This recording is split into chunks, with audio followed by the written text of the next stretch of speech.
The Aramaic and Palestinian Targum. We're reading Genesis chapter 9. And the Lord blessed Noach and his sons and said to them, Spread forth and multiply and replenish the earth, and the fear of you and the dread of you shall be upon every beast of the earth, and on every fowl of the heavens. Of all the earth swarmeth forth, and all the fishes of the sea. Into your hand are they delivered. Every moving thing which liveth to you shall be for food. As the green herb have I given to you the whole.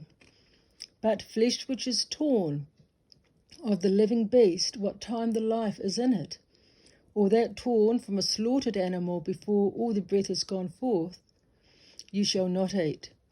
But the blood of your lives I will require of every animal which hath killed a man. I will require that it be put to death on his account. And from the hand of the human being, from the hand of the man who has shed the blood of his brother, will I require the life of man.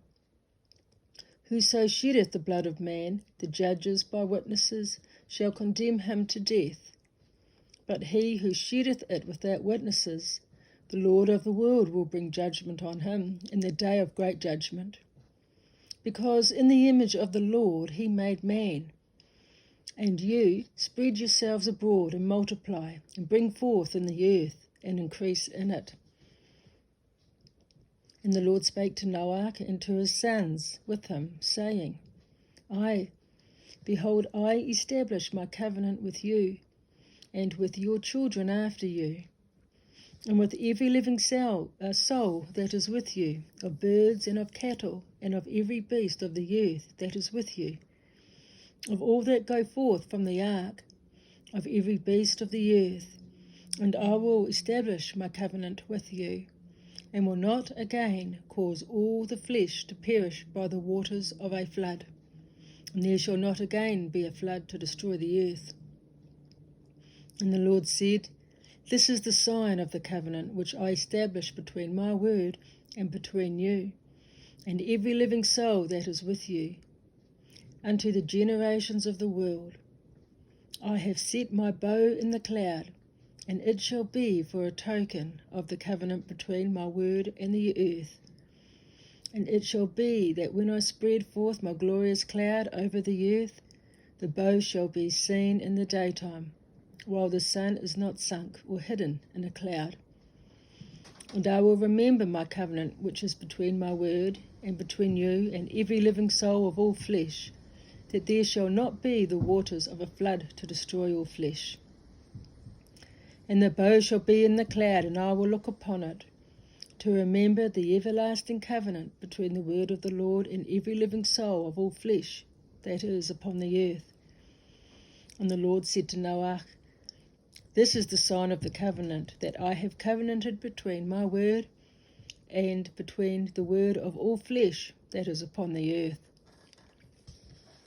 And the sons of Noach who went forth from the ark were Shem, Ham, and Japheth. And Ham is the father of Canaan. These are the three sons of Noach, and from them they spread abroad to dwell in all the earth. And Noach began to be a man working in the earth. The Jerusalem text says, And Noach began to be a righteous man, and he planted a vineyard. And he found a vine which the river had brought away from the Garden of Eden, and he planted it in a vineyard, and it flourished in a day, and its grapes became ripe, and he pressed them out, and he drank of the wine and was drunken, and he made himself naked in the midst of his tent. And Ham, the father of Canaan, beheld the nakedness of his father, and showed to his brethren without. And Shem and Japheth took a mantle and bare it upon the shoulders of each, and went backward, and covered the nakedness of their father, and their faces were turned back, and the nakedness of their father they did not behold. Noah awoke from his wine and knew by the revelation of a dream what had been done to him by Ham his son, who was inferior in worth, on account that he had not begotten a fourth son. And he said, Cursed is Kenan, who is his fourth son. A serving servant shall he be to his brethren. And he said, Blessed be the Lord, the God of Shem, whose work is righteous, and therefore shall Kenan be servant unto him. The Lord shall beautify the borders of Japheth, and his son shall be proselyte and dwell in the schools of Shem, and Canaan shall be a servant to them. And Noach lived after the deluge 350 years, and all the days of Noach were 950 years, and he died. This is the end of the reading. I just want to point out that Ham was the son of Noah and Naam. Now, Naam was a relative of Tutankhamen, who's of Cain lineage, the serpent lineage. So, I think she was Noah's second wife, maybe the third wife, but definitely the second wife anyway, that he was told in the books of Enoch and books there of Abraham, the writings of Abraham, that he was told to take her to be his wife because she was righteous in her own right. She obeyed Yah and she loved him. And she loved God's ways, but her blood, her lineage was of the serpent's seed, and she was black. She was very, very black. But obviously a lovely woman, so he married her, and Ham is the result of that marriage, of that union. And we'll read further on how